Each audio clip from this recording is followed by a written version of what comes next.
Sir Kristen कोल Green's की बड़ी army लेके डस्कनडेल से रूक्सरेस्ट की तरफ निकल गए थे और इस चीज के बारे में रूक्सरेस्ट के लॉर्ड लॉर्ड साइमन स्टाउंटन को सब कुछ पता चल गया था। उन्हें यह पहले ही समझ में आ गया था कि डस्कनडेल को सर क्रिस्टन और उसके आर्मी ने पूरी तरह से तबाह कर दिया है और अभी डस्कनडेल के लॉर्ड ने सर क्रिस्टन कोल के सामने घुटने टिका दिए हैं।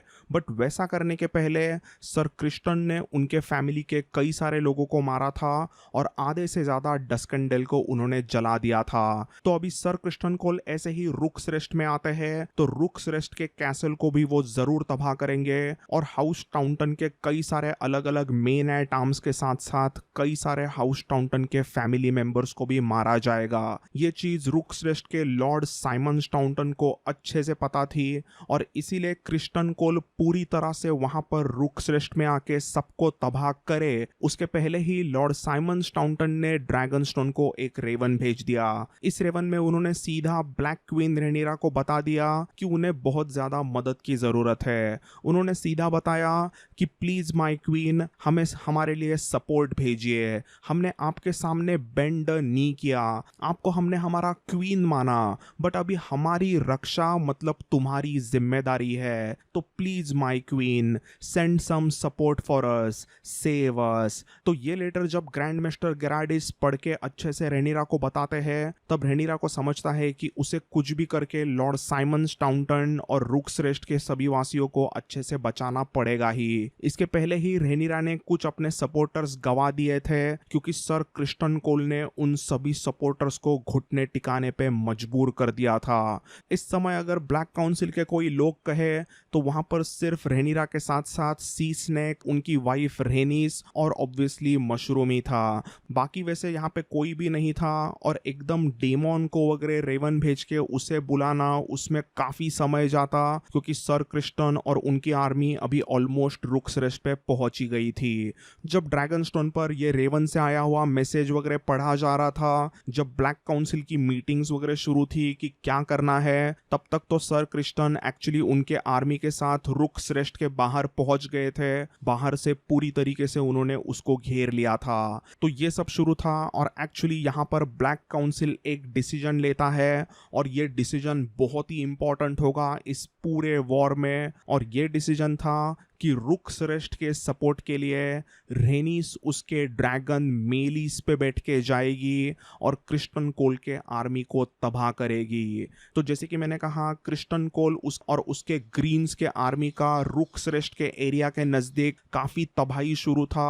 उन्होंने वैसे कैसल तो जीता नहीं था अब तक, बट वो कुछ ही टाइम अगर वैसे ही काम करते रहते तो वो ज़रूर कैसल जीतते और वो उसी के तरफ बढ़ रहे थे। बट ऐसा कुछ भी करने के पहले ही आसमान में एक तूफानी स्पीड से लाल शैतानी ड्रैगन उड़ते हुए दिखता है और ये ड्रैगन था मेलिस। तो सुपरफास्ट शी ड्रैगन मेलिस और उसके ऊपर राइड करने वाली रेनिस यहाँ पे रुक्सरेस्ट पे पहुंच गए थे ताकि वो रुक्सरेस्ट को बचा पाए और वहां के लॉर्ड साइमन स्टाउंटन को मदद कर सके। यहाँ पर फाइनली हमें डेंजरस मेलिस का एक जलवा देखने मिलता है और उसके आइकॉनिक स्पीड को हम यहाँ पर पहली बार अच्छे से देखते हैं। तो एक्चुअली सर क्रिस्टन कोल मतलब ऐसे ही विदाउट प्लानिंग नहीं आए थे यहाँ पर। उनके पास एक्चुअली काफी सारे स्कॉर्पियंस के वेपन्स थे, कई सारे अलग अलग आर्चर्स वगैरह थे जो बार बार आसमान में मेलिस को टारगेट कर रहे थे। उसे मार गिराने की उनकी एकदम जोरों शोरों से कोशिश शुरू थी। स्कॉर्पियन जैसे वेपन से कई सारे बड़े बड़े एरोज उस मेलिस के तरफ फेंके गए थे, but the red queen malice मतलब इतनी सुपर फास्ट थी कि किसी का भी निशाना क्या ही लगेगा। मेलिस एकदम तूफानी स्पीड से यहाँ वहां आसमान में भाग रही थी और उसे एक भी एरो लगने का कोई चांस ही नहीं था। बार बार मेलिस ग्रीन सोल्जर्स पे फायर फेंके जा रही थी और उसने कई सारे स्कॉर्पियन मशीन्स को भी डिस्ट्रॉय कर दिया। ऐसा लग रहा था कि मानो द रेड क्वीन मेलिस यहाँ पे लिटरली पूरे ग्रीन्स के आर्मी को अकेले ही तबाह कर दे। इतना ज्यादा उसका तबाही शुरू था और सब पर मेलिस हावी हो रही थी। बट आगे ऐसा डिस्ट्रक्शन कंटिन्यू करने के पहले ही आसमान में उसे एक बड़ा ड्रैगन दिखाई देता है and that was none other than massive Vhagar. Vhagar पे बैठ के एमोंड यहाँ पे आ गया था और उसे देखते ही मेलिस अभी यहाँ वहाँ भागने लगती है क्योंकि वेगार अभी उसका पीछा करने लगी थी। मेलिस का एकदम ही तूफानी स्पीड था, उसके वजह से वेगार उसे एकदम इजीली पकड़ नहीं पा रही थी और मेलिस अपने सुपर फास्ट स्पीड से बार बार वेगार को चकमा देख के उस पे आग यहाँ वहाँ से फेंक के बराबर से निकल जाती थी। ऐसा सब उनका आंख मिचोली आसमान में शुरू था और इतने में आसमान में और एक ड्रैगन आता है and that was Aegon II himself on his beautiful dragon Sunfire the Golden। यहाँ पर रुक्सरेस्ट पर Aegon II on Sunfire and उसका छोटा भाई एमोंड ऑन वेगार, उन दोनों ने भी रेनिस ऑन मेलिस को एकदम जबरदस्त तरीके से एम्बुश कर दिया था और यहाँ पर अभी मेलिस बहुत ही बड़े प्रॉब्लम में फंस गई थी।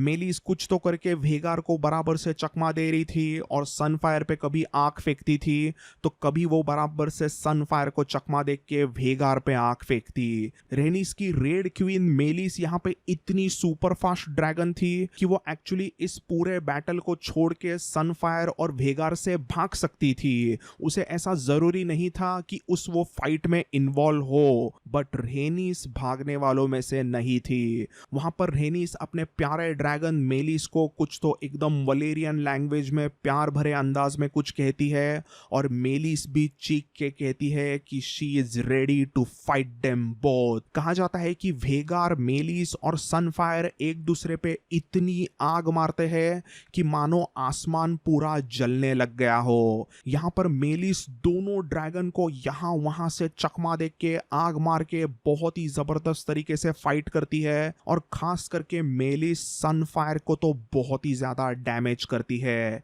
रेनिस को पता था कि वेगार से पंगा लेके कुछ ज्यादा फायदा नहीं है, उसे सबसे पहले सनफायर को ही टारगेट करना पड़ेगा और वैसे करने पे ही उसे कुछ तो चांस मिलेगा इस बैटल में जीतने का।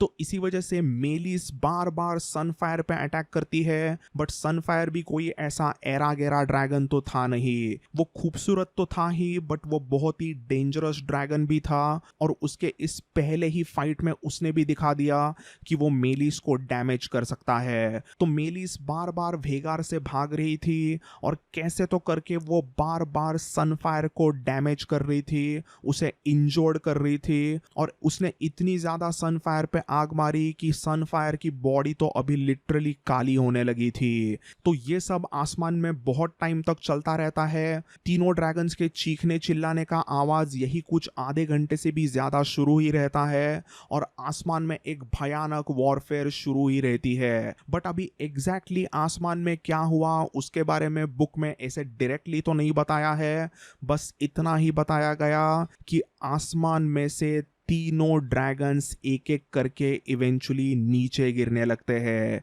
मतलब ऐसा कह सकते हैं कि तीनों ड्रैगन्स यहाँ पे क्रैश करने लगते हैं और सबसे बुरी तरीके से क्रैश होता है मेलिस का। उसके बाद में कैसे तो करके सनफायर भी लैंड होता है और इवन वेगार भी लैंड होती है। तो इतने टाइम तक एग्जैक्टली आसमान में क्या हुआ था पता नहीं। जब नीचे पूरा मलबा दूर किया जाता है तब पता चला कि malice was dead. The red queen malice के 4 से 5 अलग अलग टुकड़े हो गए थे। तो ऐसा होना मतलब हम समझ ही सकते होंगे कि आसमान में एमोंड और उसके भयानक शी ड्रैगन वेगार ने ही ये कारनामा किया होगा। फिर इसके बाद में सनफायर द गोल्डन को हम देखते हैं तो ये ड्रैगन मतलब एक्चुअली बहुत ही खूबसूरत, बहुत बहुत ही ब्यूटीफुल गोल्डन ड्रैगन था। बट जब वो यहाँ पे नीचे लैंड होता है तब उसकी ब्यूटी दूर दूर तक नहीं दिख रही थी। उसका पूरा बदन ग्रे और ब्लैक कलर का हो गया था क्योंकि मेलिस ने उसके ऊपर इतनी आग जो मारी थी।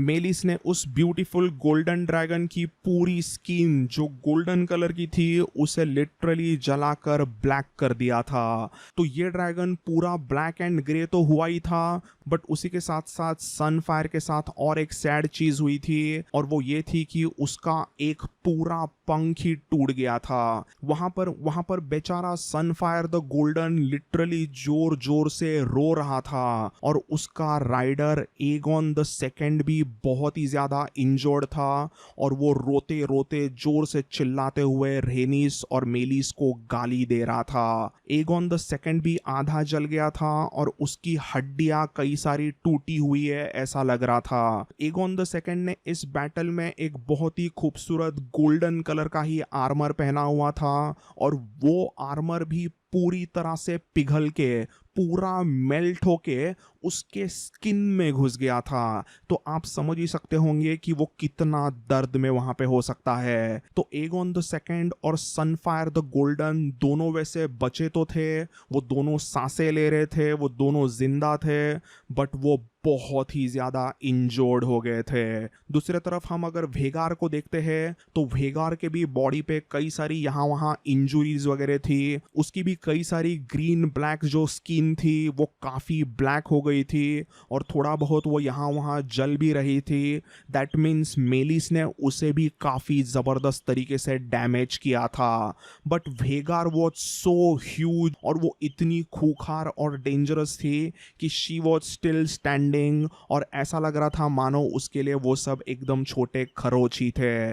और एग्जैक्टली ऐसी ही चीज एमोंड के साथ हुई थी। उसके भी बॉडी पे कुछ ज्यादा खरोच वगैरह नहीं थी, बस थोड़ा बहुत वो यहाँ वहाँ उसका आर्मर काला हो गया था एंड दैट्स अबाउट इट। इसी के साथ साथ हम वेगार के क्लॉथ्स के बारे में बात करते हैं और उसके दांतों के बारे में बात करते हैं तो उसमें काफी खून वगैरह अटका था, उसमें काफी लाल कलर की स्किन वगैरह दिख रही थी। तो इसका मतलब अभी क्लियर है कि वेगार ने ही उसके क्लॉज और दांत मेलिस में घुसेड़े थे और उसके 2-3 टुकड़े करके उसे फाड़ के नीचे गिरा दिया था। एंड देन दोस्तों लास्टली 55 ईयर ओल्ड रेनिस वेलेरियन पूरी तरह से जल गई थी। उसकी बॉडी उसके ड्रैगन के जस्ट साइड में ही गिरी पड़ी थी, बट उस पे इतना आग फेंका गया था कि उसकी पूरी बॉडी लिटरली जल चुकी थी। ये एक बहुत ही सैड चीज ब्लैक्स के तरफ होती है कि उनकी queen that never was Corlys की पत्नी रेनिस यहाँ पे मर जाती है। तो ये भयानक बैटल एट द रुक्सरेस्ट खत्म होते ही सर क्रिस्टन कोल रुक्सरेस्ट के कैसल में घुसते हैं और लिटरली सभी को वो काट देते हैं। लॉर्ड साइमन स्टाउंटन यहाँ पे क्रिस्टन के सामने घुटने वगैरह टिकाते हैं, बट उनका भी गला यहाँ पे काटा जाता है। अगले यही कुछ एक वीक के लिए सभी पूरी ग्रीन्स की आर्मी और उनके सभी इंपॉर्टेंट नाइट्स वगैरह रुक्सरेस्ट में ही रुकते हैं क्योंकि उनका किंग एगॉन द सेकंड बहुत ही बुरी तरीके से इंजर्ड हो रहा था और वो रुक्सरेस्ट में ही रिकवर हो रहा था। इवेंचुअली एक हफ्ते के बाद में एगॉन द सेकंड, एमोंड, क्रिस्टन और बाकी के कई सारे लोग रुक्सरेस्ट से किंग्स लैंडिंग के लिए निकल जाते हैं क्योंकि एगॉन और अच्छे से रिकवर रेड कीप में ही हो सकता है। तो यही कुछ 10 से 12 दिनों के बाद में वो सभी लोग किंग्स लैंडिंग में वापस लौट के आते हैं और वहां पर जब वो आते हैं तभी वो मेलिस का कटा हुआ सर लेके आते हैं ताकि सबको पता चले कि उनके राजा ने किस तरीके से बैटल में जीतकर एक ड्रैगन को मार गिराया है।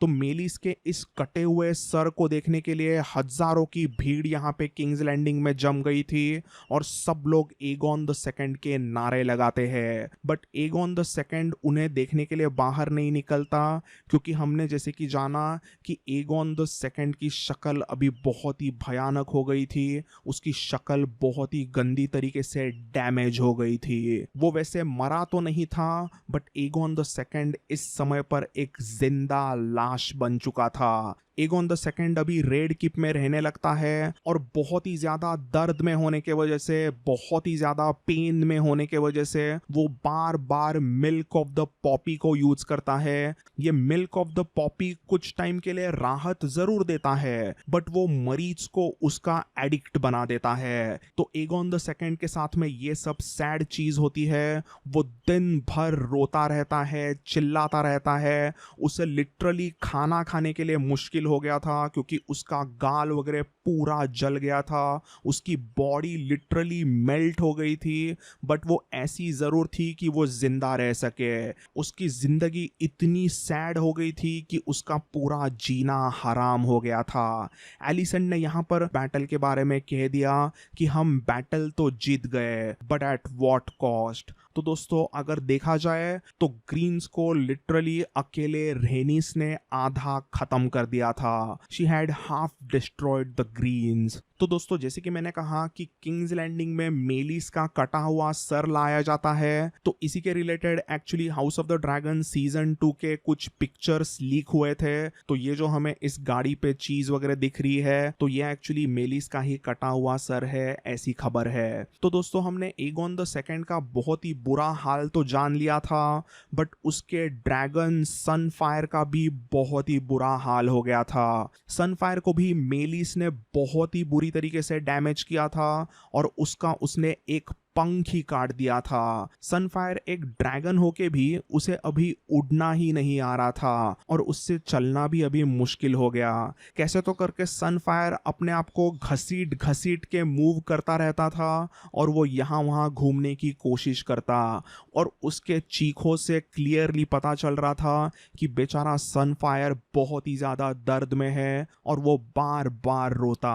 अभी सनफायर के ऐसे एकदम ही डेंजरस कंडीशन में उसे डायरेक्टली किंग्स लैंडिंग में लेके जाना इम्पॉसिबल था, क्योंकि सनफायर रुक्सरेस्ट से किंग्स लैंडिंग तक बिल्कुल भी चल नहीं सकता था। तो यहाँ पर एमॉन्ड और क्रिस्टन कोल डिसाइड करते हैं कि सनफायर को वहीं पर रुक्सरेस्ट के आसपास के एरिया में ही छोड़ा जाएगा। एगोन द सेकंड अपने प्यारे ड्रैगन सनफायर से बहुत ही प्यार करता और वो उसे एक्चुअली बिल्कुल भी छोड़ना नहीं चाहता था, बट इवन ही अंडरस्टूड कि उसे वहां से निकलना पड़ेगा एंड वो अपने ड्रैगन सनफायर को अलविदा करके निकल जाता है। तो रुक्सरेस्ट को जीतने के बाद में सनफायर को रुक्सरेस्ट के आसपास के इलाके में ही छोड़ा जाता है और वो वहां के ही छोटे से आसपास के एरिया में अकेला भटकने लगता है। रुक्सरेस्ट के बैटल में कई सारे लोग वगैरह मर गए थे, तो उन्हीं मरे हुए लोगों की लाश वगैरह जो थी वो सनफायर का खाना बनती है। तो इस तरीके से इंजर्ड सनफायर वहां पे जीने लगता है, बट ऑब्वियसली क्रिस्टन कोल और एमॉन्ड उसे वहां पर ऐसे ही अकेला नहीं छोड़ते।